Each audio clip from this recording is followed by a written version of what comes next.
5 Live Boxing. So welcome to the 5 Live Boxing podcast with me, Steve Bunce. Big weeks in the boxing business continue. It's the O2 this Saturday, and it's Craig Richards against Joshua Buatsi. A good fight. No, a really good domestic fight with lots of different stories, narratives, I believe people call them. But it's news that dominates. And it is news that dominates. Ben Whittaker, Olympic silver medalist, is the latest of the Olympians to sign a professional agreement. The light heavyweight was a wanted man, and I mean a wanted man. Ben Shalom of Boxer managed to get him, and I've got Ben Shalom. And after 40 fights, 17 years as a professional, world title, some of the greatest nights in the last 15 years in British boxing, Amir Khan has decided it's time to retire. He's 35, he's healthy, and he's wealthy. And I spoke to him, the kid. It's been a privilege, by the way, to cover Amir Khan since he turned professional after the 2004 Olympics. And I'm joined to hold my hand as I walk through all of this stuff by the one and only Mr. Carl Froch. Carl, listen, obviously great to have you. The last time you and I were together, we were wandering around in Wembley after 94,000 people had left there, which Tyson Fury reminded you of. Or did he come over and say, Carl, did I ever tell you about when I sold out Wembley, 94,000? And as you went, that's a bit out of order. Anyway, last time I saw you was there. You know, let's have a little couple. Before we talk about Amir Khan, which is, you know, we'll talk about Amir Khan's career. Let's just have a quick recap, a little think back to that night, 94,000. Okay, the fight wasn't great, the finish was good, but as an event, it was a special night, Carl, wasn't it? It was, because think about it. I mean, when you're getting close to 100,000 fans coming together for one. Maybe not all of them are fans. Maybe some of them just want to jump on the bandwagon or want to go to an event that's big. But most of them are boxing fans, let's be honest. So for a sport, for our favourite sport, our beloved sport, to draw that kind of attention, I'm always so proud. I mean, and I have the laugh and the joke about our box there in 2014 in front of 80,000, and he's just beat it at 94. But these are big numbers. Just? What do you mean just? He beat you by 20%. Yeah, well, have you seen the inflation since 2014? Come on, you do the maths. We'll leave that there. Let's talk about Amir. 35 years of age, 40 fights. Turned professional at 18, reached the Olympic final in 2004 when he was the only GB boxer, won 4 times and lost to the great Mario Kindelan, who was defending his title. It's not always been a glorious career. There's been some defeats, but I'll tell you what there has been. There's been some thrills, and it's been a roller coaster, Carl. It certainly has. It's been up and down, and the outstanding thing that I'll remember Amir Khan for, other than being a very young, very talented guy who won an Olympic silver medal, then he rematched Mario Kindelan in London just to try and set that straight. Not sure about the performance Kindelan put in, to be honest. I don't know if he was in second gear, but anyway, he got the win, Amir Khan, and he turned professional. A big name, big news. Frank Warren promoted him, and he was given that catapult straight away to superstardom.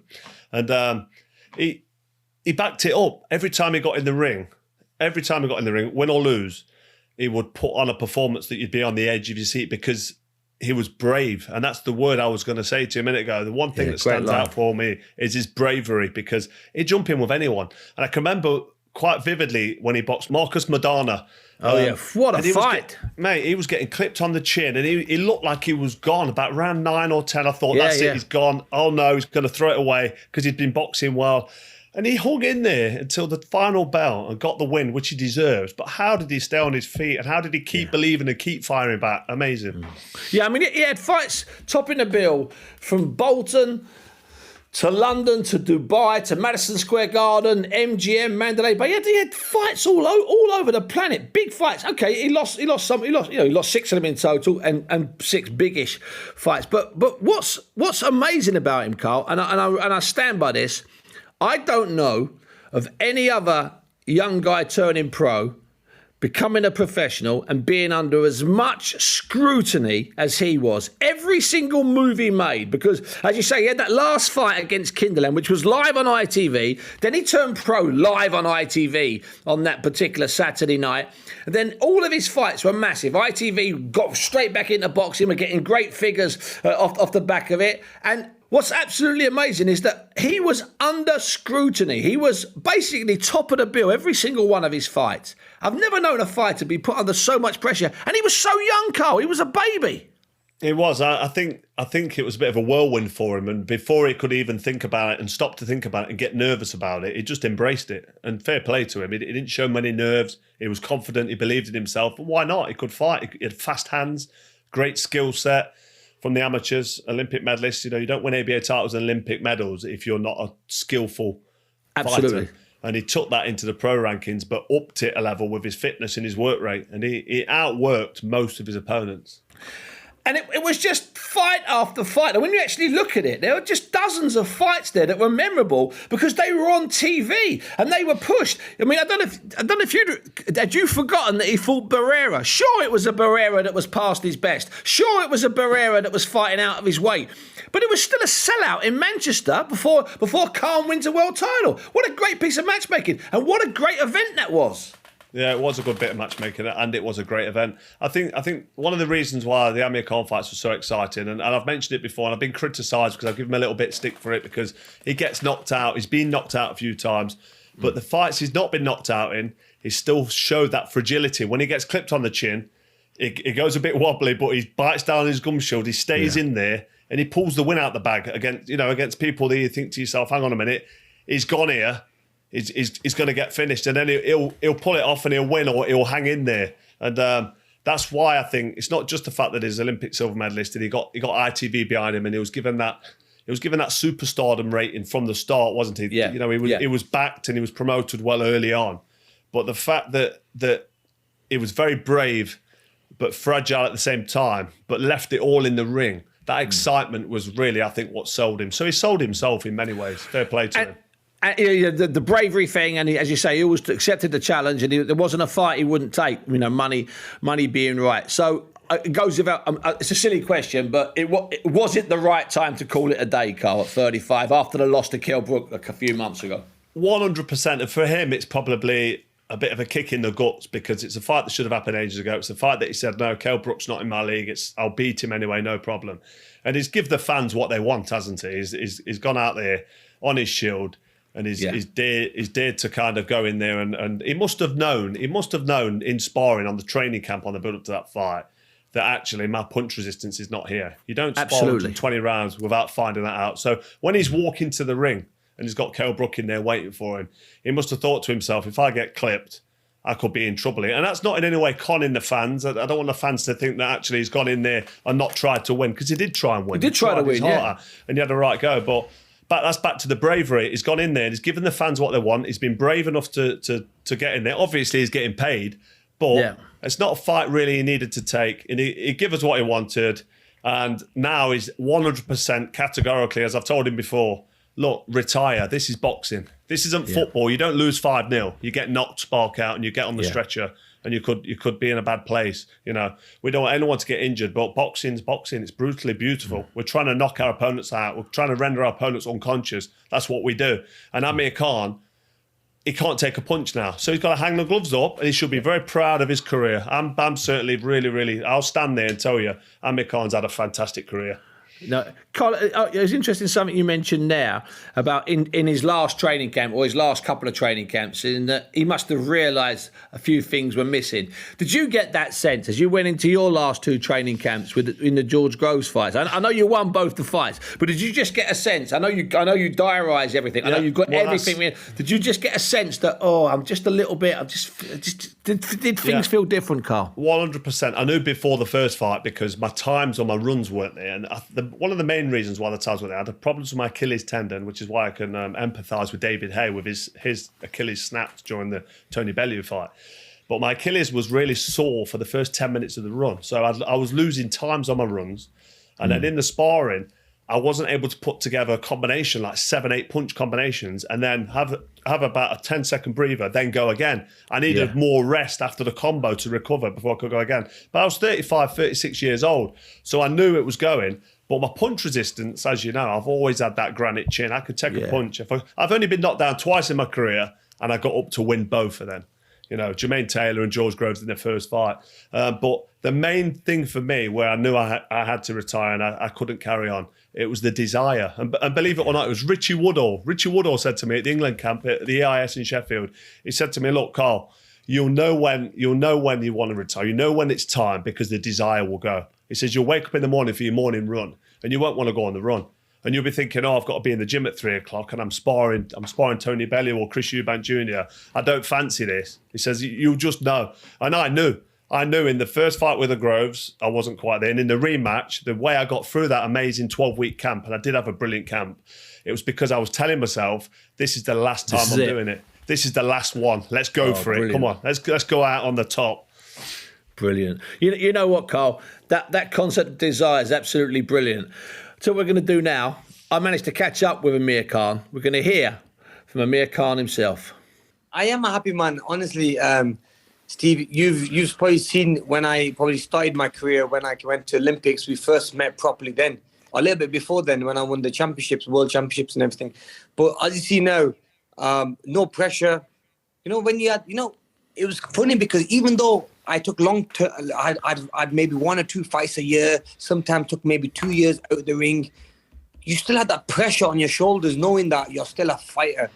And, you can get a phone call, so you have to always stay ready. You always got boxing on your head. Now, I don't have to think about that no more, which is an amazing feeling. Yes, it is an amazing feeling.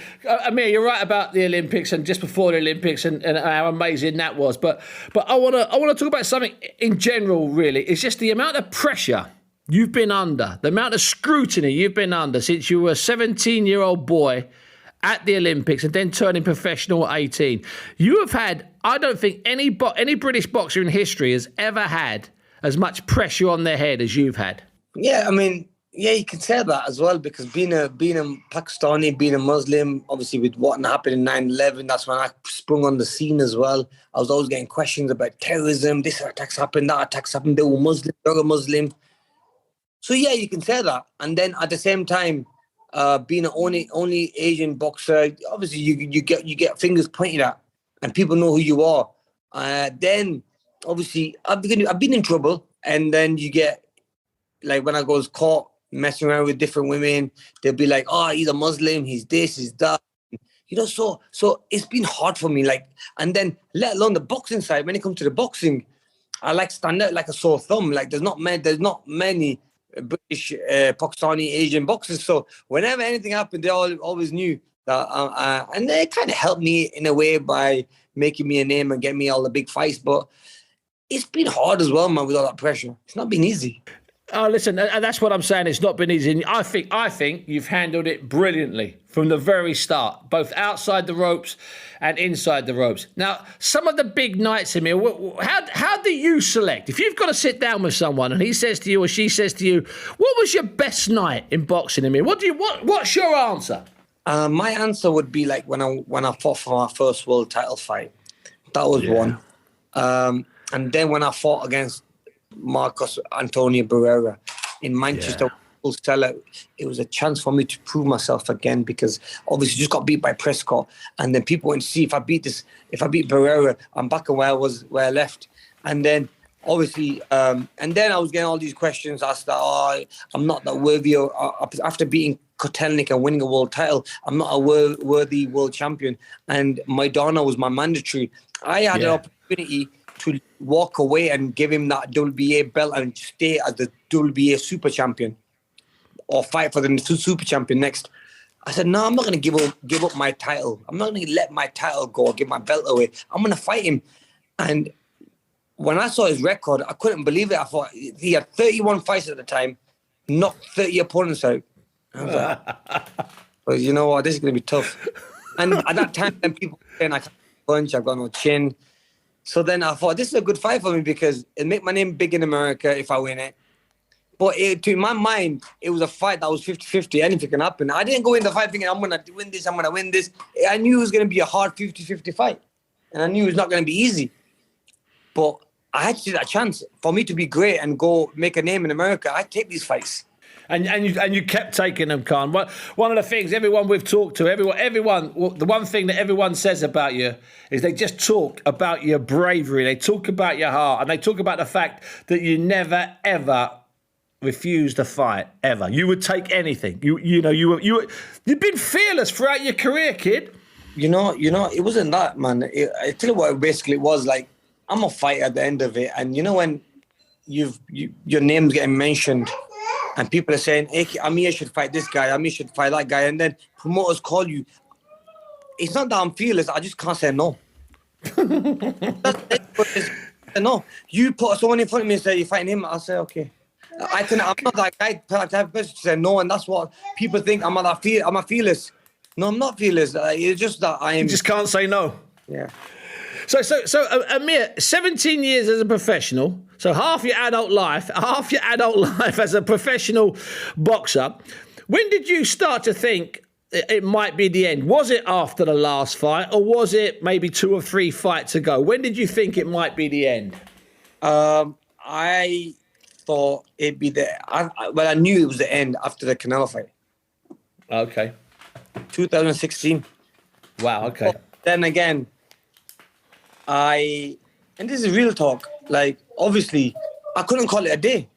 At that time, Pay made about 30 million quid in boxing, but guess what?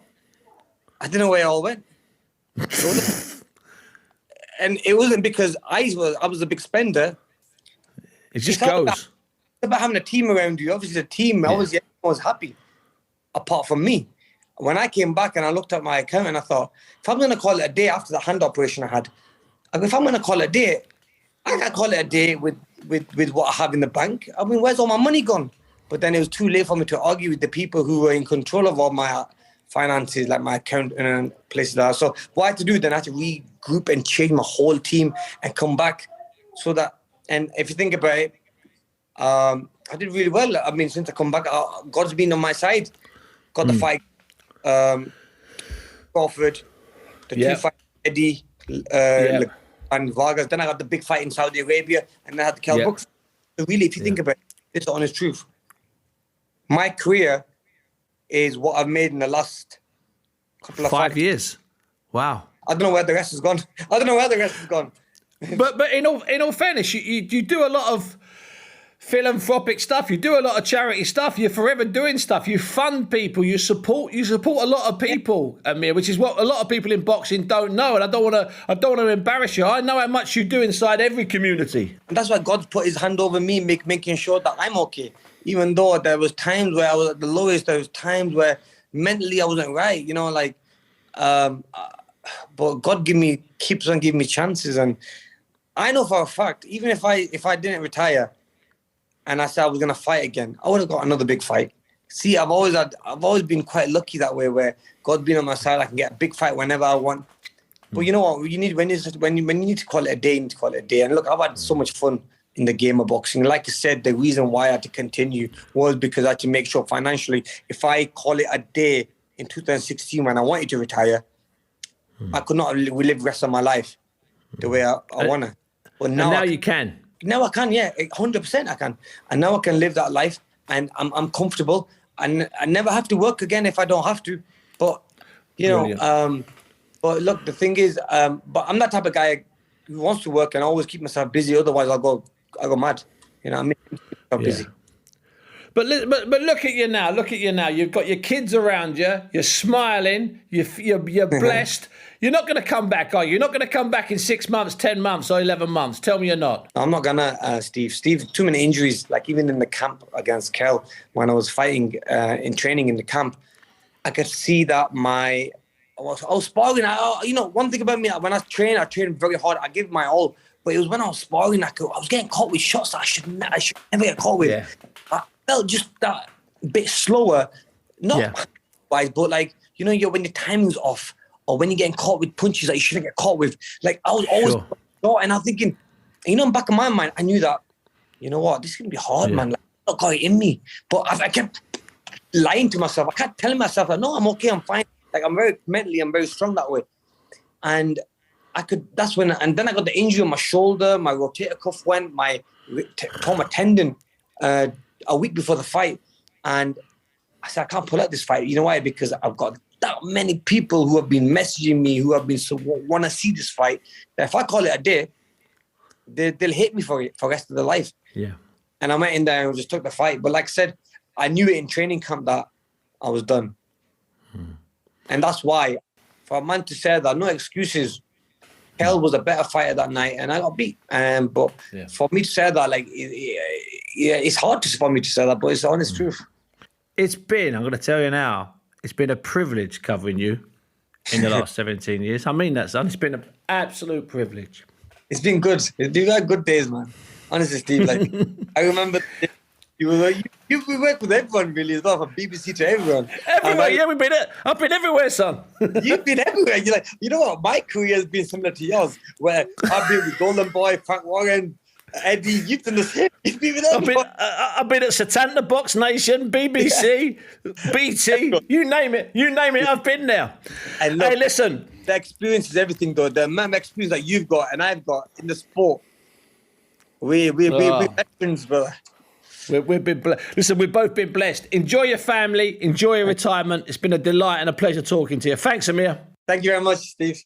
So Amir Khan there, Carl, sounding like a man who's made the right decision. So let's look back. Let's just, in summary, Amir Khan, what would be, if I had to ask you for your defining Amir Khan moment, one that you will remember, one that you'll tell people about? You know what? There's so many big moments in his career. He fought a lot. I mean, his CV, when you look at his CV, it stacks up. It's full of names. But I alluded to it a little bit earlier, and it's the bravery that he showed against Marcos Maidana, that fight, that night in Las Vegas.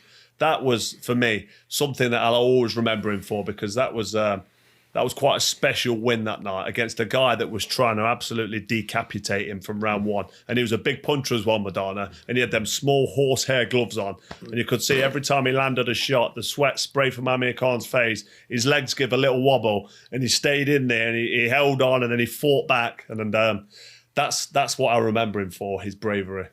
Yeah, and you're not wrong. Well, I'll tell you what I'm going to go for.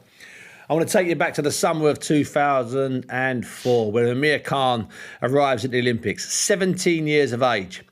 Over 30 boxers from England, Scotland and Wales had tried to qualify for those Olympics at the Europeans and Olympic qualifying events. He was the only man who managed to get there. He was on his own, 17 years of age. He had an easy fight first time out against the local Athenian. Not when I say easy, the guy, he could beat the guy, and he did. But then he was drawn against the European champion. And at that time, Carl, right, this is a true story. This is 2004. And at that time, the last Englishman to win a European title was Frankie Taylor back in, I think, 1961. So it had been over 50 years since England or GB had actually had a European amateur champion. And Khan bashed up Dimitar Stilianov. Then he bashed up the really tough, I think it was an Uzbek or a Kazakh or a Korean, the Asian champion. Then he smashed his way through to the final. And he chased Mario Kinderland, the great Kinderland, all around the ring. And in the last round, Kinderland had to run for his life to try and survive. He lost that night. He was 17 years of age. But that was the night where the boy stayed a boy, but he became a man. And he forever left his little mark on British boxing. Amir Khan. Okay, change of tack now. And we'll stick with the Olympians.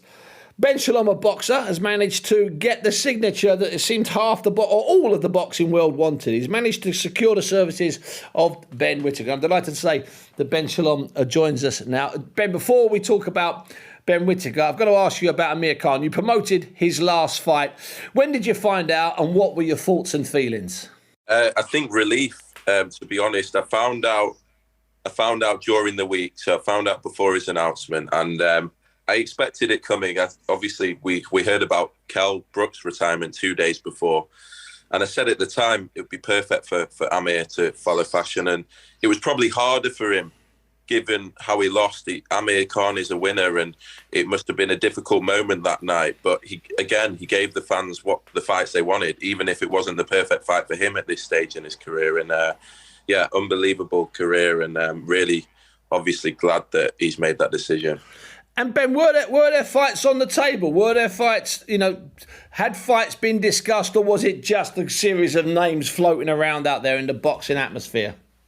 I think he was seriously considering the Josh Taylor fight, with Josh coming up perhaps to 147 and perhaps not being the biggest at the weight. He fancied that one. Obviously, there was talk about Conor Benn, I think less so. But he just wanted to show that that wasn't him on February the 19th against Kell Brook. But, you know, I spoke to him and I said, I think every boxing fan knows that wasn't you. You know, we've watched you for 10, 15 years. He was probably one of the reasons that I even got into boxing. I remember one of my first memories was at Athens Olympics. And since then, he's sort of been a trailblazer and for the sport, whether it's the amateur scene, but also in the professional, you know, sport in just in terms of growing it, and especially against that British Muslim Pakistani audience. I mean, what he's done for them should never be underestimated. I remember even just being at Brook Khan, the fans that now come from those areas that feel included in boxing, that feel they're probably some of the most passionate fans in the country, and he's sort of led the way for that. And I think in the end it was an obvious decision. Okay, Ben, that's Amir Khan. May he grow happy with his slippers and his pipe, wandering around playing with his kids and his grandkids in retirement somewhere warm. I know that's going to be the case. Amir Khan, we will miss you. Let's move on because it's the future now, Ben. Last week, you completed your 5th Olympic signing and your 4th Olympic medalist when you got, well, the man that everyone really wanted, Ben Whittaker, the light heavyweight who lost in the semi-final to the giant Cuban Lopez last year in Tokyo. First of all, well done for signing him. And how did you sign him? And how hard was it? I mean, they were all hard, whether it was Lauren Price, Caris Artistol, Caroline Dubois, Fraser Clark. But this one was 100% the one that, I mean, even the US promoters, that perhaps became the biggest competition. I think they've seen what's happened with guys like Naz in the past that have ended up over there, guys like Amir Khan, and it sort of influenced them to say, can we grab these British guys from the get-go? Obviously with AJ as well, I know there's regret from a couple of US promoters about never getting involved with him. And so it was difficult, but I think in the end, he looked at the stars that had been created on Sky. He waited and waited and waited because he needed to see the shows that we were putting on. He needed to know that box office was still alive and well. He needed to know that there were big fighters that were being signed to Sky. He's a very smart kid. He's a businessman. I can see that already. He knows exactly what he's doing. And in the end, he wanted to be on the biggest platform. He feels very comfortable with us. We got to know him a lot over the past 12 months. And I think, again, he feels very comfortable. And we know Sugar Hill well, who's going to be training him. And so it all made sense in the end. And just as you're looking around with all these retirements, whether it's Tyson Fury, maybe Amir Khan, Kell Brook, there is a slight worry, I feel, sometimes in British boxing, and there always is, about who is the next star, who are the next box office stars. And luckily, Tokyo 2020 was such a success that hopefully we've got a few from there for the future of the professional sport. So, Carl, listen, I know that you'd understand fighting on that platform, fighting on that Sky platform, but I also know that you're a fan of Ben Whittaker, pre-Olympic. You know, you're a fan of Ben Whittaker. Absolutely, yeah. I mean, it was an outstanding amateur. Let's be honest. There wasn't much he didn't do, and I met him at the Kell Brook Amir Khan fight on Sky, and that was obviously a pay-per-view show. And he was there. He was dressed in this, I don't know if it was a velour tracksuit with his diamond earrings in and his bling on his wrists. But he's a guy who knows what he wants, and he's got that. Has he got that X factor? He's got that aura around him where, even though he's not even a professional yet, you look at him and you think, this kid's got star quality, just being around him. But then when you look at his amateur pedigree, you know he can achieve great things in the professional rankings. Obviously, nothing's guaranteed, but he ticks all the boxes for you, Ben, as a promoter, to take him. That's what's so exciting, what Carl said. You're blown away when you meet him. You can't believe this kid's got so much confidence. He's walking around swagger like I've never seen in this generation. Maybe in previous, this one is just, I've never seen it. And then you know that he's going to back it up when he gets to the end. And one thing I would say is, for all the sort of bravado, he works so hard. He doesn't drink. He doesn't, never been out in his life. He's just a kid in the gym all the time. And that's why I think he was just the ideal signing for any promoter in the country. And that's a massive part of being a good pro. You know, you tick them fitness boxes and you want to be fit, and you're not cutting corners. And he was asking me that on in between being on air. He was saying to me about my runs, you know, the hill sprints and the flat sprints. Because when you turn pro, you're not sure how much work you should be doing and how much effort you should be putting into these certain runs. How far did you run? How many minutes did you do? How many mile minutes did you do? And how many hill sprints? And I'm thinking, bloody hell, he's on the case. Maybe I'll get my black books out, my diaries, because I've got it all diarised,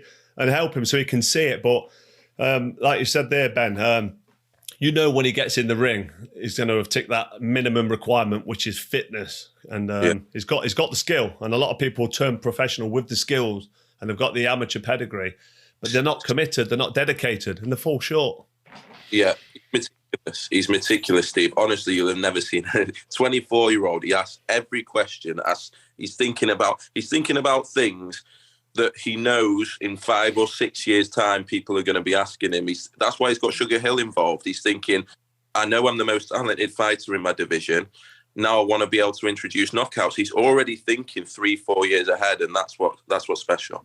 And how did the Sugar Hill thing come around? I mean, obviously, Sugar Hill's been mostly based up in the Northwest for a long time. So, but Ben had been in America. He had been looking at trainers. He had been talking to various trainers during this last 7 or 8 months. So how did the Sugar Hill thing come along? And when was that deal done and dusted? It took a while, and I think, again, he went and trained with about 10 or 12 trainers. That's what I heard, yeah. Yeah, and he spent a week with everyone. He went with all the top UK guys. He also went over to the US. And again, it shows how confident he is that he feels like he's in a position, having not had a pro fight, where he can just pick any trainer in the country, in the world. Yeah.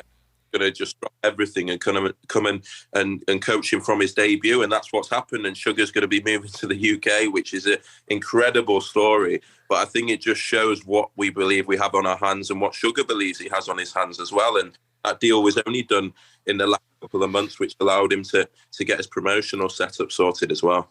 So Ben, let's deal with something which is a big taboo in British boxing. Everyone says you can't promote in Birmingham. We've been saying it in my entire life covering boxing, 35 years. Oh, Birmingham's rubbish. You can't put a big show on in Birmingham.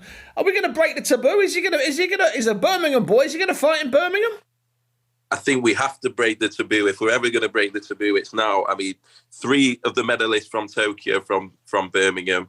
He's a big Wolverhampton fan as well. They're passionate as well. And we had Corey Gibbs and Dylan Chima, who actually both won our tournament series, both winners from Birmingham. There just seems to be so much talent being generated. I don't know what it is. I don't know what John Pegg might be doing or anything, but there's a huge amount of fighters coming from that Midlands area, and now we have the superstars. Now we are Fraser Clark, our big heavyweight star that we expect to be box office one day from the Midlands area as well. So now is the time. I think we're going to be seeing some big Birmingham shows from September, and hopefully Ben Whittaker will be selling out the arena for many years to come. But that's the plan here, and yeah, I think now or never.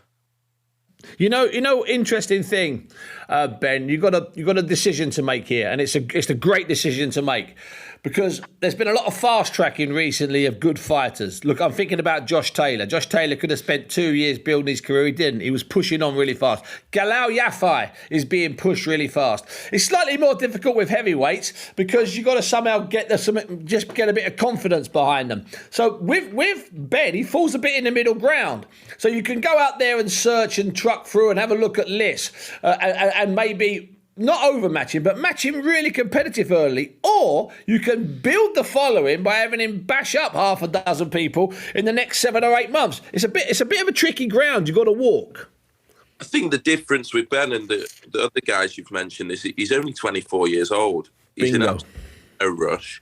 And the key is, as you said, Steve, we're trying to create a superstar here. We're not trying to rush him. We know he's going to perhaps win world titles. We know he's got that ability. He's got a new trainer now in Sugar Hill. He's going to have to learn his style. And we want to see knockouts. Fans want to see knockouts. And I think, as you say, for us, there's no rush. He wants, as he said, in his 5th fight, to be fighting Dan Aziz for the British title. For us, maybe that will happen. But from our perspective, the key is we know he's got the talent. We know he can deal with a lot of the elite guys even already. the key is building a superstar, because British boxing needs it, and the future of the sport will be dependent on whether Fraser Clark, Ben Whittaker, Lauren Price become superstars. And I think Ben has more potential than anyone to do that. Carl, did you ever want to move faster than you did? Because you were matched fairly competitively from the start, but did you ever want to move faster? You know, you came from winning a bronze medal at the Worlds. The fact you were officially, for about 2 hours, the first Englishman to ever win a medal at the World Championships. So did you want to be moved faster? You know what? You know, when I turned professional, I was quite a bit of an overthinker, and I was always a bit concerned about who should I fight. I didn't know much about the pro game. I got back into amateur boxing at 19 years old after having 4 or 5 years out from 15. So turning pro was never on my sort of list of to-dos in the game. I was happy boxing amateur. I won a couple of ABA titles. I was happy boxing for England. I thought it was amazing to wear the England vest. And then the lottery funding came in, and I thought, bloody hell, I'm going to get 700 quid a month for fighting. You know, doing something I enjoy. I'm going to get paid. This will do me for a few years. And then I met Rob McCracken and Mick Hennessy at the World Championships in Belfast in 2001. And it took Rob McCracken about 6 months to convince me to turn professional, to convince me it was the right decision. And I think Rob was very careful with me, although he did chuck me in there my debut with Michael Pinnock, and I thought, this guy's a cruiserweight, and I'm really worried because he's so big. But I didn't realise he was a journeyman, and he was there not to get beat, but not to really give me any trouble, but give me a few rounds. And then I came the traditional route, and I picked up the Commonwealth title, Charles Adama. That was a tough 12-rounder. Then the British title. Had a couple of defences. The Brian McGee, the Tony Dodson, you know, them sort of fighters, an old Robin Reed. Yeah, remember Matthew Barney, give me a nightmare for 12 rounds. And them sort of fights were what got me ready for them. When I eventually jumped in with Jean Pascal for the world title, that's why I won that fight, because I was kind of seasoned and I came through the traditional way. A lot of kids now try and be fast-tracked, but you can't. You need a good trainer to tell you and advise you. And maybe stop matches. I was going to fight Adonis Stevenson when I was world champion. And Rob McCracken looked at that and went, hang on a minute, he's a massive guy, big puncher. Do you really need Adonis Stevenson? And he swerved that one a little bit. Rob McCracken, it's sort of, even when I got there, when I was world champ, I know he chucked me straight in there with Jermaine Taylor for my first defence. But Jermaine Taylor was maybe just past his best after losing to Kelly Pavlik. But it just beat Jeff Lacey. So there's little moves that trainers have to make. As the trainers don't just train you and get you fit, they get your mind right, and they also gear your matchmaking, and they pick the matchmaking. So the right time in Sugar Hill is perfect in that sense, because his experience with you know in the game and coming from America, I think that'd be brilliant. But no, I didn't want to move any quicker, to be honest. When I knew I was fighting for a world title, I was like, are you sure I'm ready? I'm not so sure I'm ready for this. Can I have a couple more easy touches before I jump in? Ben, you know when Carl, right? Listen, Carl, he says he was an overthinker. That's an understatement. He was a quadruple overthinker. He'd overthink,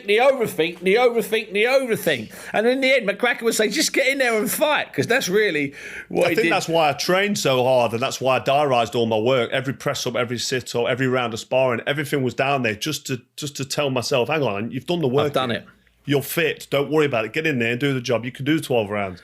But that's just how my whole life's like that. I tell you what, that's 4 minutes that every single young amateur thinking of turning pro should download and listen to. It was a masterclass there. That was absolutely quite brilliant. Well done. Thanks for that, Carl. Ben, listen. Just before we leave Ben Whittaker, when might he be out? You mentioned September. Is that the plan? No, early July. We've got fantastic. This week he's going to be straight out. He wants to box 5-6 times a year, so that's going to begin straight away. And I think he wants the traditional titles as well, which is good. He wants the British, he wants the Commonwealth, probably quicker than maybe Carl got there, but he definitely wants them. Just because he wants titles. That's the route. He's a pure boxing fan. You know, he really is. He's studied the game. Carl said how meticulous he is, and that's the route he wants to go down as well. Absolutely. And before I let you go, Ben, and I appreciate your time this morning, is there an update on the Savannah Marshall Claressa Shields situation? Is there any update on that? Yeah, I think Savannah spoke about it on the weekend. She had to have a little surgery. It meant the fight needed to be delayed in a few weeks. Claressa wasn't happy, but she wasn't okay. And we expect that fight to happen at late August, early September. It's the next fight for both of them. I know, as I say, Clarissa's not happy with the delays, but in the end, I think both of these women need to be 100%, for this fight. Big fight. And we know they need each other because we saw that a couple of weeks ago in the garden. Listen, Ben, thanks so much for your time this morning, and good luck moving forward. Top man, thank you. Ben, thanks.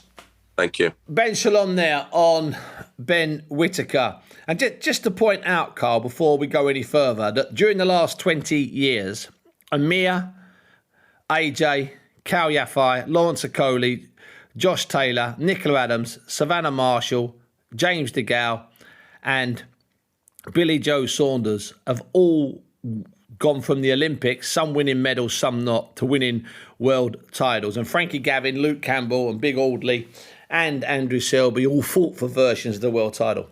And we've got a couple coming up, Joshua Buatsi and Joe Joyce. But we're going to talk about Joshua Buatsi now because he's in a fight this weekend, Joshua Buatsi, bronze medalist from 2016. He's had 15. He's 29 years of age, so he's not a baby anymore, and he's not so much of a novice. And he's fighting Craig Richards in the sort of domestic fight that I love, but I'd like to have seen maybe 2 years ago. What's your gut feeling? What's your feelings on this fight? I think it's a good fight because it's arguably his toughest fight. I mean, I think Richards, it is his toughest fight. Yeah, this is Buatsi's test. But I think the amount of time he's been a professional now and the way he's dismantled his opponents. I mean, he looks good, let's be honest, a good fighter, solid. He does, yeah. He can box, great boxer, Olympic bronze medalist, turning professional, and he's done everything asked of him. I think there's bigger fights out there for him, and I'd like to see him move on a bit quicker. But let's not give any disrespect to Richards because this is a great fight for Buatsi. It's not a foregone conclusion. Richards poses problems. He poses problems, but should Buatsi come through this one unscathed and get the job done, which he thoroughly expects to, and most people will be picking Buatsi to he's the favourite in this one, a massive favourite. I want to see him press on. There's people out there like Anthony Yarden, Callum Johnson, Lyndon Arthur. Those are dream fights. Those are dream fights. No, exactly for the fans, and they're not massive. Like Jose Burton. I mean. Obviously, the fights where we can recognise and the domestic fights where you could say, right, yes, he belongs at probably he's tapping on the door for a world title fight now. We've seen something there that tells us he belongs, And Craig Richards will give us that. He will give us some of that. But he needs to step on after this. Carl, now, I'm not going to suggest that Buatsi could be complacent, but somewhere in Buatsi's head, he might believe everyone that's talking, and he might even have a firm belief himself that as good as Craig Richards is, he can't beat him. Did you ever have a situation where you might have done all of the work in training, not cut any corners, shown the guy respect, but somewhere in your head, you knew you couldn't lose. And then when you got in there, it was a completely different story, and a guy was a lot tougher and harder than you expected? Absolutely, 100%. I think that's happened to most people in their careers. And this particular guy on that night, it was at the York Hall in Bethnal Green, great venue for boxing. And I was ring walking against a guy called Dale Westerman from Australia, and it was a Commonwealth title defence. And for me, when I'd watched the video of him and seen his career, I thought, okay, he's not bad, he's decent, but he's shorter than me, no problem at all. And for the week build up to the fight, I was just not focused at all on the fight. And I thought to myself, this is going to be so easy. I'm going to jab him. I'm going to take my time. I'm going to walk him onto a shot and it's going to be fight over. And because I had that bad attitude of I just felt like it was a given. It's going to be an easy night's work. All of a sudden, I got clumped with a right hand in round one, straight in the solar plexus. Then I took one on the chin in round two. And then I loaded up and tried to really hurt him with a big uppercut. Because I used to love the uppercut early on, being a Nassim Ahmed fan. Back in the day, and I ruptured my right bicep, so my right arm's now in bits. And all of a sudden, I'm in a horrible fight. You got 10 rounds left, like a one-armed man, and it was just a nightmare. I could still use the arm, but it was thinking. But that's the importance of keeping the mind focused and being switched on. And I always say this on ring walks with people: if they've cut corners and they're thinking, and they've got a little demon in the back of their head as they walk to that ring, and they've not prepared properly, or even if they're taking the opponent slightly light and they're not switched on mentally, it can go horribly wrong. I don't think Buatsi's in danger of doing that, but there's always that but. And this is a proper fight for him, Craig Richards. Craig Richards will be in there trying to win this fight. Absolutely will. Just to say that's live, that fight on 5 Live at 10 p.m. on Saturday. Joshua Buatsi in a real test against Craig Richards. They grew up about a mile and a half from each other. I'm not even sure if they didn't go to the same ice cream van when their mums picked them up from junior school. Literally, they were that close. Geographically, these two are ridiculously close to each other. That fight's on Saturday, 10 p.m. on 5 Live. And there will be a bonus pod this Thursday. I'm going to go to the open training session and talk to the two of them and talk to their coaches and maybe grab hold of Eddie Hearn and just get a feeling, because this is a real fight. It's at the O2 on Saturday evening and live on 5 Live at 10 p.m. Thanks to Carl Froch. Always a delight to have the man with me. Nice one, mate. Always a pleasure. Thanks to Amir Khan for finding some time to talk to us, and thanks to Ben Shalom for giving us the rundown on Ben Whittaker and where Ben Whittaker's going. A little bit of housekeeping before we go. Jamel Charlo managed to unify the light middleweight championship of the world. That makes him only the 7th person in the modern era since 1988 to do so, joining Terence Crawford, Jermaine Taylor, Alexander Usyk, Josh Taylor, Bernard Hopkins and Saul Canelo Alvarez. Josh Taylor, meanwhile, has relinquished his WBA belt. The WBA say they stripped him. Josh Taylor says he relinquished it. On the undercard, Boots Ennis moved to 29-0, 27 quick. Everyone seems to love Boots Ennis. And in the real world, on Friday night at the Indigo at O2, there was a vacant British middleweight title fight. And Denzel Bentley became only the 7th man in 50 years to regain the British middleweight title. What's more, it was on 3TV, terrestrial TV, at 10 p.m. When was the last time there was a British middleweight title fight at 10 p.m. on free TV? Probably about 40 years ago. And in Paris, there was an enormous shock, and I mean enormous shock, when Martin Bakole, trained by Billy Nelson, trained and based up in Glasgow, managed to beat one of the hottest young heavyweight prospects, the 2016 Olympic gold medalist Tony Yoka. Bakole bashed him up. He only got, I think, a split decision or a majority draw, so that was outrageous. But he absolutely bashed him up. Bakole now has only had one loss, and that's to Michael Hunter. It's very interesting to see what happens. And we're going to end not necessarily on a great note. Hannah Rankin, friend of the show, retained her world title at the weekend. She managed to stop Alexandra Ayala in the 10th round. Ayala left the ring on her own. She walked from the ring, but she complained of not feeling great. She was rushed to hospital, and 24 hours later, she did undergo an emergency procedure to relieve the pressure on her brain. She is, according to the promoters and Hannah, doing incredibly well. Hannah was going to be on today's show, but obviously out of respect to Alexandra Ayala's family, she decided not to be. Obviously, it goes without saying that we send our best wishes to both Ayala, who's in hospital in Glasgow, and also to her family, and also to Hannah Rankin, because it's a really emotional period for any fighter, the one in hospital and the one not in hospital. Well, that's it for another podcast, and the boxing is back on. What a week it will be. I'll grab hold of Craig Richards and Joshua Barazzi at the open workout. We'll put a bonus pod out on Thursday, and then we will be live from the O2, 10 p.m. on Saturday night for Barazzi and Richards. It's a bit of a judgment fight, really. Yeah, Richards is looking for a bit of respect. Barazzi is just looking for a win. I've been Steve Bunce. This has been the 5 Live Boxing Podcast. Thanks for listening. Thanks very much. Let's get ready to rumble! 5 Live Boxing.